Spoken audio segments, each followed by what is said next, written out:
Muy bien, muy ajustado al tiempo los tres. Me ha gustado mucho. No sé si hay alguna pregunta del público antes de que haga alguna yo. Es que te lo decía antes de... Sí. Yo tengo, los que me conocéis aquí en el hospital sabéis que yo tengo hipoacusia, así que yo me ofrezco de azafata que pueda andar, o azafato en este caso, puede andar por el público, porque acercarme a vosotros también puede ser, no será muy útil para entender lo que me preguntáis, así que no dudéis en levantar la mano que puedo caminar bien. Bueno, para romper el hielo, si no empiezo yo, tengo una pregunta para ti, Carlos, que Sí. es por el resultado este de cultivo mixto no valorable, ¿no? Sí. Que se reporta a veces. No lo mencionaste como tal, pero puedes explicarnos un poquito. Sí, o sea, primero, antes de valorar un cultivo de orina, los microbiólogos y cualquier especialista de laboratorio o no laboratorio, necesitamos el máximo de información posible y sobre todo información fidedigna. Es decir, que la orientación diagnóstica coincida con el cuadro del paciente. Es decir, si tú ves a un paciente, 80 años, motivo de diagnóstico, traumatismo craneoencefálico, sonda permanente, un cultivo polimicrobiano, ahí es lo esperado. Y yo asistí hace un poco más de 2 meses a una sesión que hablaba de la infección polimicrobiana urinaria y la conclusión de todo será clara. 2 microorganismos no se deben seguir, salvo en una situación que es punción suprapúbica o una nefrostomía que se acaba de colocar en la pelvis renal para drenar esa retención urinaria.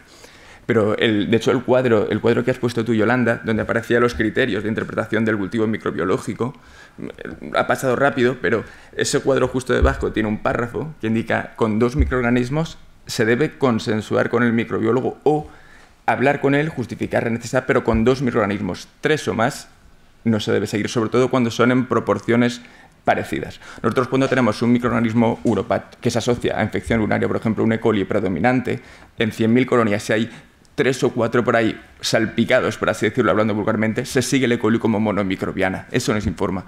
Cuando informamos de polimicrobiana es un cultivo polimicrobiano mixto que es imposible asociar a ninguno de ellos a la infección de orina, porque las situ, 90 y mucho por ciento, son monomicrobianas. Por tanto, si entre esos 3 gérmenes hubiese una Klebsiella oxa, la infección de orina la está produciendo el coli multisensible o solo BLE, y tratamos en función de la Klebsiella oxa, pan para hoy y mucha hambre para mañana. Sí, me quedo con que a veces no dais la información para evitar sobretratamientos, ¿no? Y que es muy importante la comunicación interdisciplinar para eso, para evitar resistencias, tratamientos innecesarios, alteración de la flora, etc. Muy bien. ¿Alguna pregunta del público en cuanto a microbiología? Pues tengo una pregunta para Yolanda, que era el siguiente. Bueno, realmente también para Rosa, porque los dos habéis hablado de infecciones resistentes, abdominales y urinarias, y habéis comentado diferentes estrategias de antibióticos para estas infecciones, pero nos ha comentado de estrategias alternativas a antibióticos o antibióticos más potentes o de más amplio espectro, ¿no? No sé si queréis comentar algo sobre estrategias diferentes a antibióticos para estos tratamientos. Empiezo yo. A la hora de otros tratamientos que no sean antibióticos, un poco lo que yo he comentado de quitar las ondas que no son necesarias, más para prevención que como tratamiento, pero también te va a hacer que el tratamiento sea más fácil porque has quitado la biopelícula.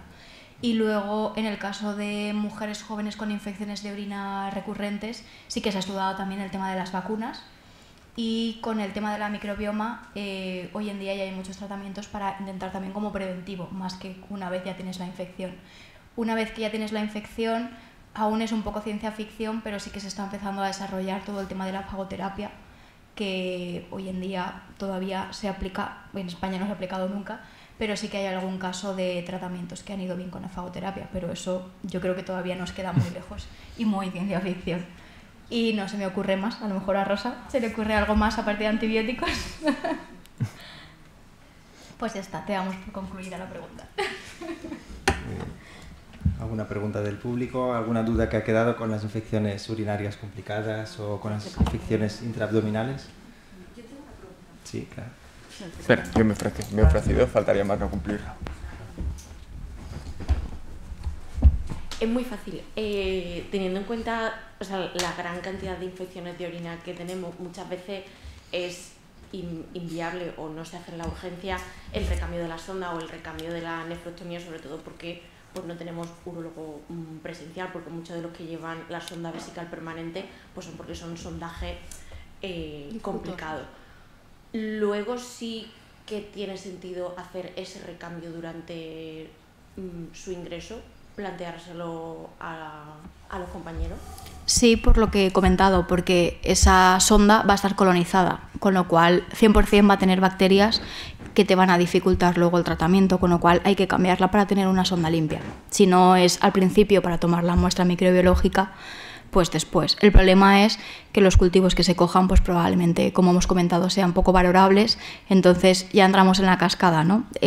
Hemos sacado cultivos como hemos podido, hemos empezado tratamiento antibiótico, cuando nos llega el resultado del cultivo de orina es mixto, no valorable, sacamos otra muestra con la sonda cambiada, pero el paciente ya lleva 5 días con antibiótico. Entonces, claro, pues el segundo cultivo que saquemos también va a tener una información poco precisa probablemente porque ya estará decapitado por el tratamiento antibiótico que hemos puesto. Ya está. Y luego para Rosa me ha parecido muy interesante el esfuerzo que habéis hecho multidisciplinar de crear este documento, ¿no? para dirigir la antibioterapia y pensar también en qué antibióticos, aunque útiles, podemos evitar para no tener más resistencias, como el ertapenem. Me imagino que ahora que acabáis de sacar el documento, luego me diréis el efecto, ¿no? de este y luego igual publicáis también los datos de qué antibióticos se han usado, como han hecho en Suiza también, ¿no?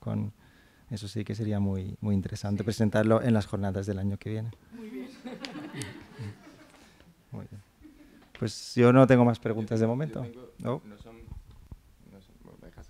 No son preguntas, son 2 felicitaciones a mis compañeras. Primero a Rosa, porque me parece maravilloso el cuadro y el trabajo que está detrás, sobre todo del cuadro. Creo que ese trabajo de reunión interdisciplinar y multidisciplinar es obligatorio, debería ser obligatorio, igual que es para ser médico tener la especialidad. En mi opinión es lo mismo, porque se traduce en un mucho mejor uso de los antibióticos y mejor la salud del paciente y todo. Debería ser obligatorio, así que felicidades por ese trabajo. Y para Yolanda, felicitarla porque es un melón, hablando vulgarmente, que tenemos que abrirlo, de la bacteriuria sintomática en embarazadas. Yo también leo mucho sobre este tema. Casi todos los estudios sobre los que se basa la evidencia son muy antiguos, muy antiguos. Y es algo que hasta qué punto es cierto, cuánto estamos tratando, se diagnostica bien, no se diagnostica bien, y sobre todo hablar también de los efectos malos de nuestros tratamientos en exceso, que muchas veces eso no se omite en los estudios, no se dice, no, es que como pasaba lo que yo comentaba, el exceso de tratamiento meroperem conllevó un mucho mayor riesgo de sepsis, colonización por multiresistentes, mortalidad, etcétera, cuando había otras opciones disponibles. Y más en el caso de cuando no se tendría que tratar como yo pienso, y algunos siguen defendiendo por ahí que la bacteriuria sintomática en embarazadas.